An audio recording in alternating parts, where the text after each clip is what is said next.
이번 송구영신 특별 새벽기도회의 주제는 낡은 것을 버리고 갑시다입니다. 송구영신의 문자적인 뜻은 옛 것을 버리고 묵은 해를 보내고 새 해를 맞이한다, 새 것을 맞이한다라는 것이지만 그 의미는 옛 것을 보내지 않으면, 옛 것을 버리지 않으면 새 것을 맞이할 수 없다라는 뜻이라고 말씀드렸습니다. 낡은 것을 버리지 않고 새 것을 맞이하면 옛 것도 새 것도 모두 버리게 됩니다. 그래서 새 것을 맞이하기 위해서는 낡은 것을 버리는 것은 필수입니다. 낡은 것을 버리지 않으면 새 것이 결코 새 것이 되지 않기 때문에 그렇습니다. 우리는 지금 국가적으로도 우리 교회적으로도 그리고 개인적으로도 낡은 것을 버려야 하는 시대적 요청에 직면하고 있습니다.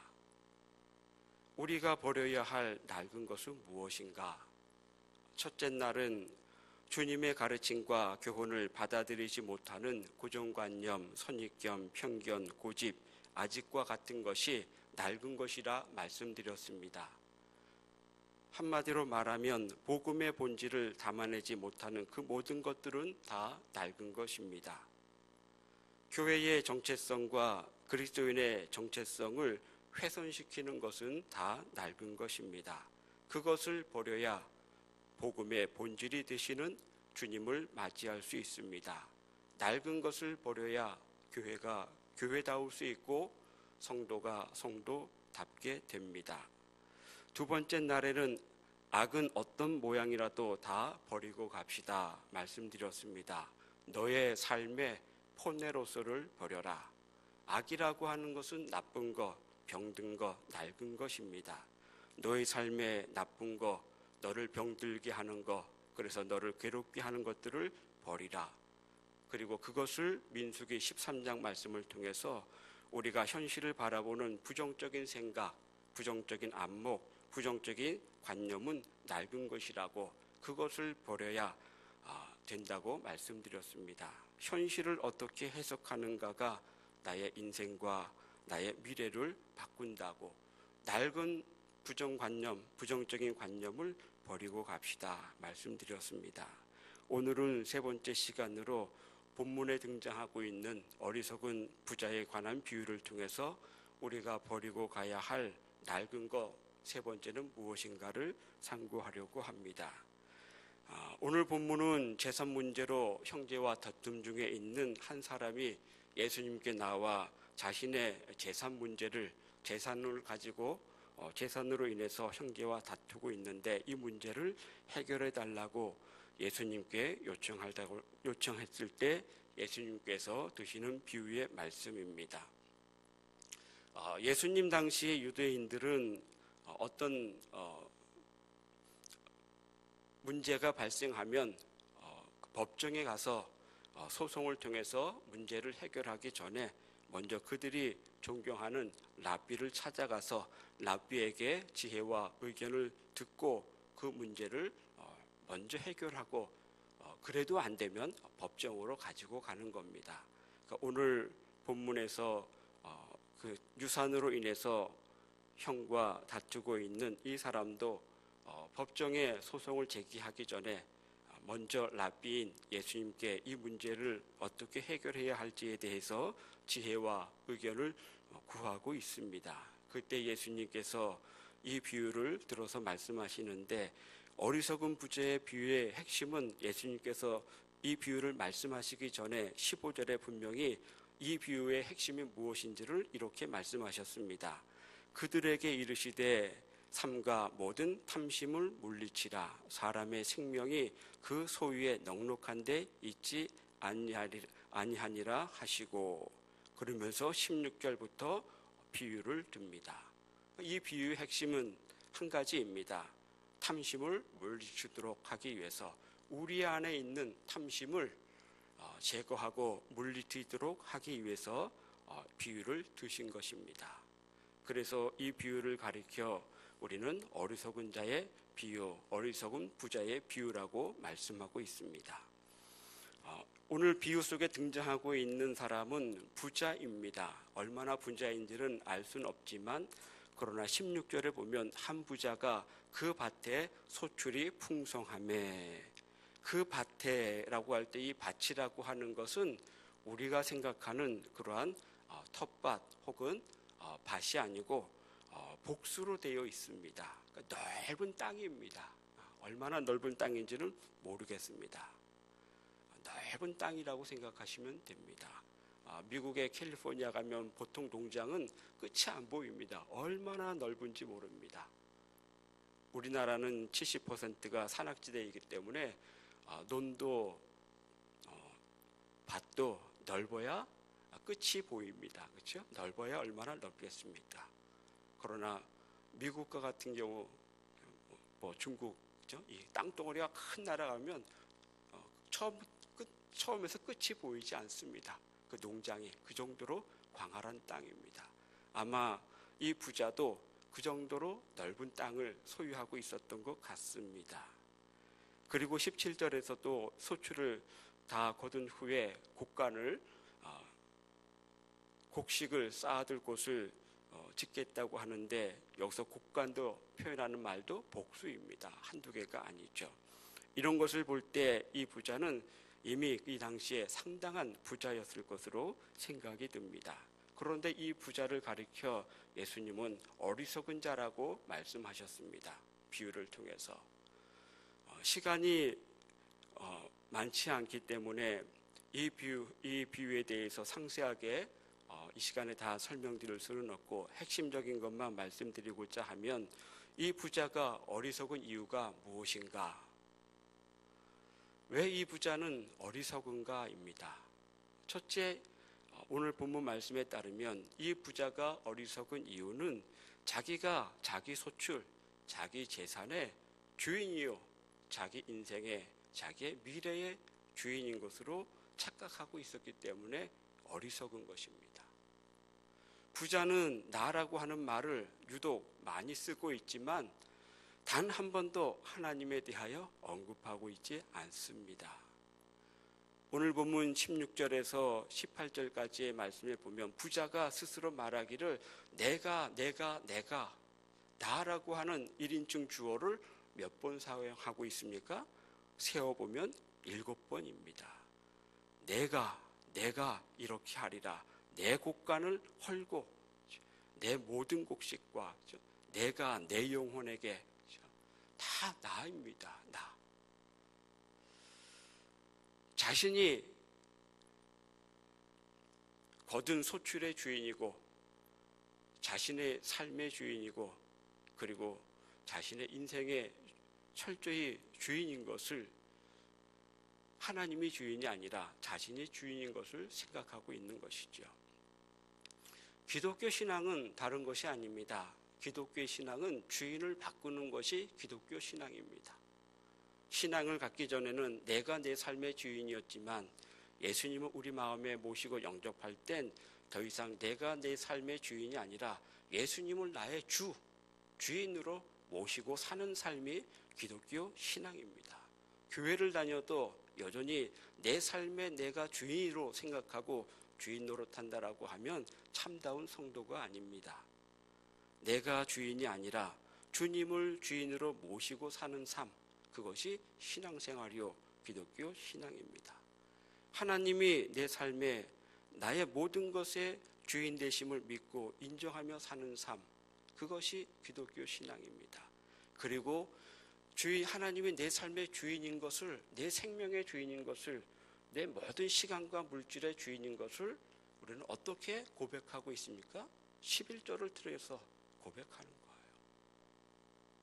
11조의 의미가 그것입니다. 신학적으로는 구약적인 11조의 의미는 예수 그리스도가 이 땅에 오심으로 폐지되었습니다. 율법적인 11조는 신약시대에는 없습니다.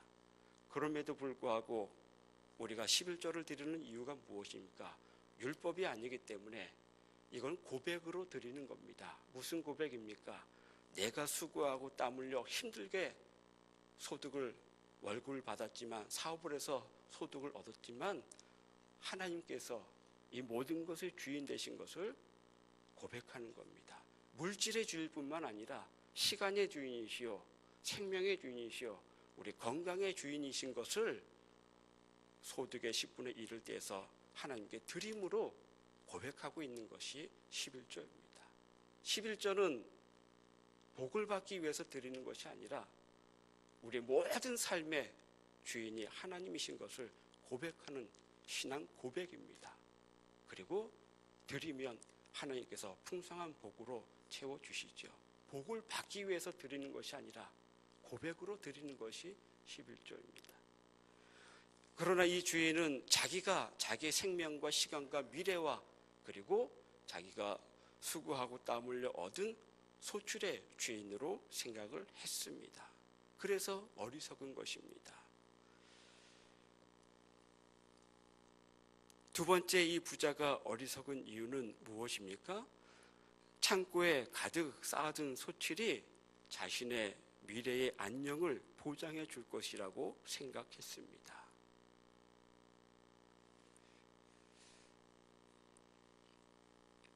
그래서 이 부자의 입에서 나온 동사 중 7가지는 미래형이고 현재형은 2가지밖에 없습니다.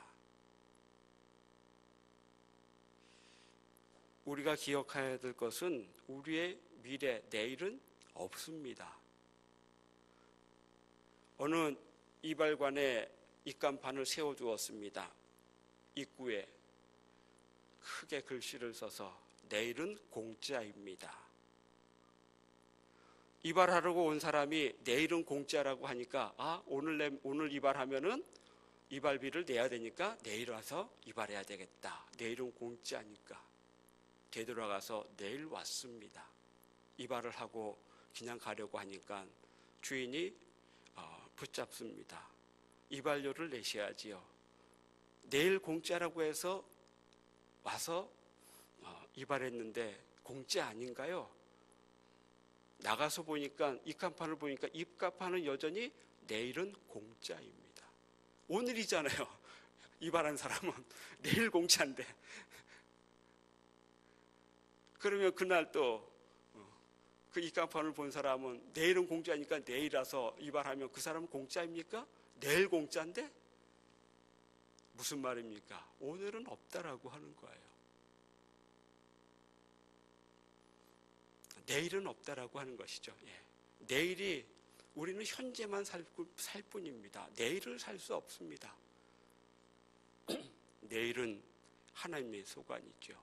그러나 이 부자는 그래서 어리석은 것입니다. 내일이 있을 것을, 내일이 보장된 것을 자기는 믿었기 때문에. 그러나 하나님은 생명을 주시기도 하시고 도로 찾으시는 분이기도 하시지만 시간의 주인이 되시는 분이기 때문에 내일은 우리의 것이 아닙니다.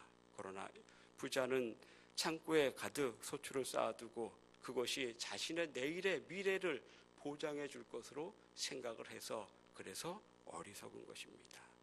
잠언 27장 1절 말씀입니다. 너는 내일 일을 자랑하지 말라. 하루 동안에 무슨 일이 일어날는지 내가 알 수 없음이니라. 내일 일을 자랑하지 말라. 내일 일에 대해서 내가 내일이 주어진다고 보장하지 말라. 내일은 철저히 하나님 손에 있는 것이기 때문에 우리의 것이 아닙니다. 내일이 있을 것이라고 보장하며 생각하는 사람은 어리석은 것입니다. 세 번째, 이 부자가 어리석은 이유는 오늘 본문 19절에 이렇게 말하고 있기 때문입니다. 19절입니다. 또 내가 내 영혼에게 이르되 영혼아 여러 해 쓸 물건을 많이 쌓아두었으니 평안히 쉬고 먹고 마시고 즐거워하자 하리라. 이 부자가 어리석은 세 번째 이유는 여러 해 쓸 물건을 많이 쌓아두었으니 평안히 쉬고 먹고 마시고 즐기자 생각하고 있기 때문에 그렇습니다. 무슨 말입니까? 이제 곳간에 소출을 많이 쌓아두었으니 현실의 삶에 안주하려고 하는 마음을 가지고 있습니다. 오늘 세 번째, 낡은 것을 버리고 갑시다. 우리가 버려야 할 것들은 무엇인가? 이 어리석은 부자의 비유를 통해서 세 번째 어리석은 이유, 그것이 무엇입니까? 소출이 많아짐으로 현실에 안주하려고 하는 마음이 들었습니다. 현실에 안주하려고 하는 마음, 그 마음은 낡은 마음입니다. 현실에 안주하고자 하는 마음은 버려야 합니다. 왜 우리가 자꾸 현실에 안주하려고 할까요? 현실의 삶이 편안하기 때문에 그렇습니다. 평안은 하나님께서 우리에게 주시는 큰 복입니다. 그러나 그것이 양날의 칼이 될 수 있습니다. 왜 그렇죠? 사람은 편안하면 안주하기 때문에 그렇습니다. 평안함에 취하게 되면 현실에 안주하게 되고, 현실에 안주하게 되면 그것이 우리에게 독이 되고 화가 됩니다. 사사시대를 보십시오. 평안하기 시작할 때에는 그들이 다시 죄를 짓고 우상을 숭배하기 시작했습니다. 그때 하나님께서 징계하시면, 채찍을 맞으면 고통스러워서 하나님 앞에 나와서 또 부르짖지요. 그러면 하나님께서 구원자를 보내서 또 구원해 주십니다. 몇 년 동안 또 평안해집니다. 또 어떻게 됩니까? 또 죄의 길로 달려가죠. 평안 그 자체는 하나님께서 주신 복이지만, 그러나 편안에 안주하기 시작할 땐 그것이 우리에게 독이 됩니다. 그리고 인간은 평안하게 되면 자꾸 현실에 안주하고자 하는 것이 인간의 본성입니다. 우리가 현실에 안주하게 되면 철저하게 자기 중심적인 삶을 살게 됩니다. 이웃을 돌아보지 않습니다. 현실에 안주하게 되면 우리의 마음은 완악해집니다.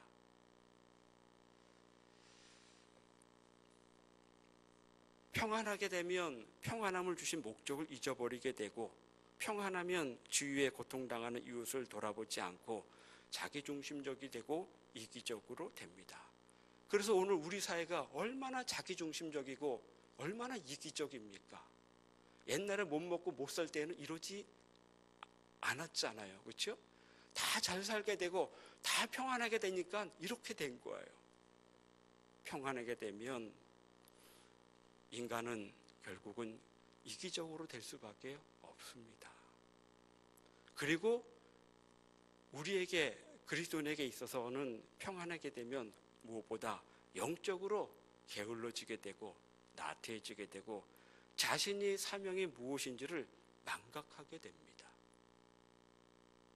그래서 평안함은 양날의 칼날처럼 그 평안함 때문에 자신이 화를 당할 수 있습니다.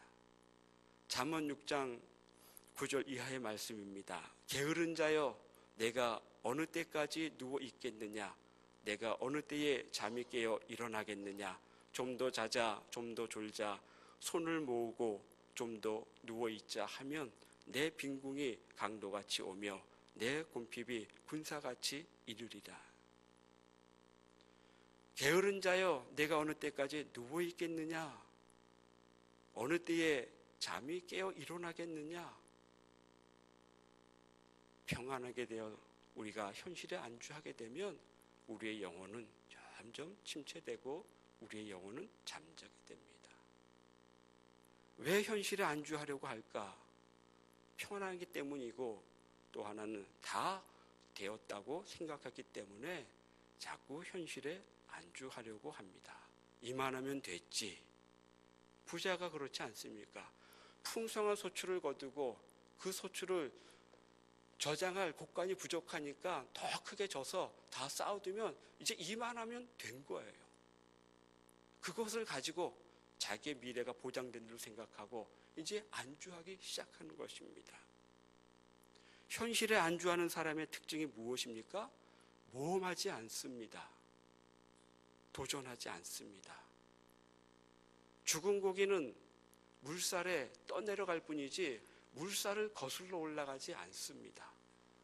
현실에 안주하는 사람은 현실 안에 떠내려갈 뿐이지, 현실 속에 휩싸여 떠내려갈 뿐이지, 그 현실 속에서 하나님의 나라가 임하기를 하나님의 나라에 임하기를 싸우지 않습니다. 하나님의 약속에 자신의 인생과 삶을 더 이상 던지지 않습니다. 안주할 뿐이죠. 그리고 현실에 안주하는 사람의 두 번째 특징은 모험하고 도전하지 않을 뿐만 아니라 꿈을 꾸지 않습니다. 하나님의 나라가 이 땅에, 하나님의 나라가 우리 교회에, 하나님의 나라가 우리 가정에 임하기를 꿈꾸지 않습니다. 그리고 그 일에 더 이상 헌신하지 않습니다. 이것이 현실에 안주하는 사람의 특징입니다. 도전하지 않고 꿈꾸지 않고 헌신하지 않습니다. 우리 교회가 점점 고령화되어 간다라고 하는 사실은 누구나 다 인식하고 있습니다.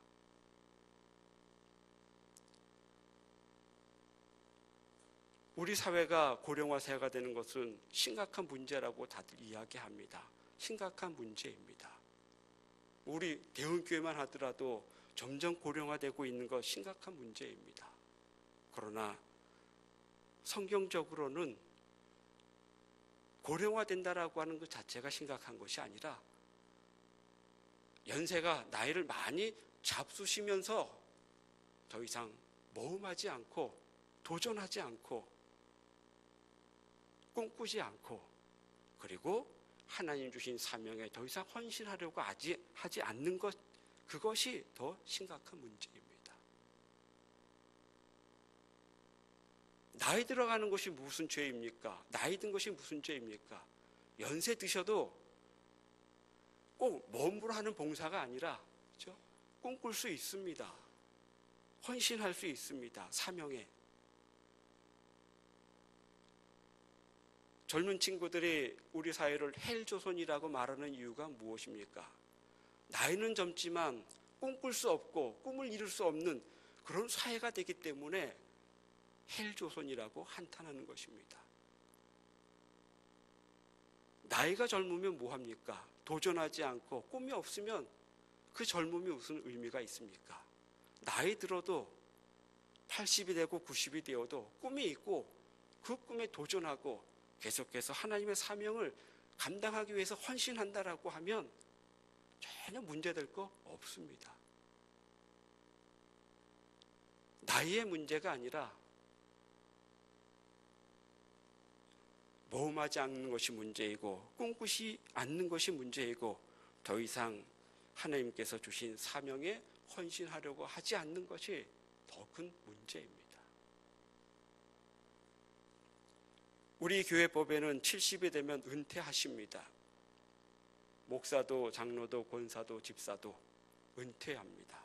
은퇴라고 하는 것은 하나님께서 주신 그 직에 대해서, 그 직무에 대해서 은퇴하는 것이지 사명에 대해서 은퇴하는 것이 결코 아닙니다.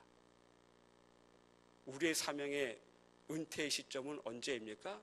하나님이 우리를 불러가시는 때, 그때 우리는 비로소 모든 사명에서 은퇴하는 겁니다. 성도에게 있어서 죽음은 소천입니다.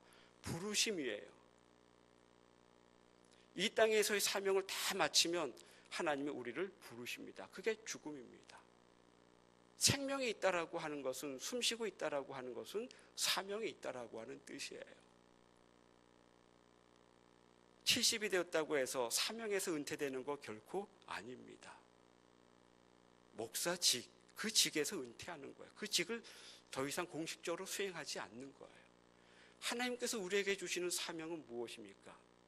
이 땅에 하나님의 나라와 의를 이루도록 우리가 기도하고 몸으로 봉사하고 헌신하는 것이 우리의 사명입니다.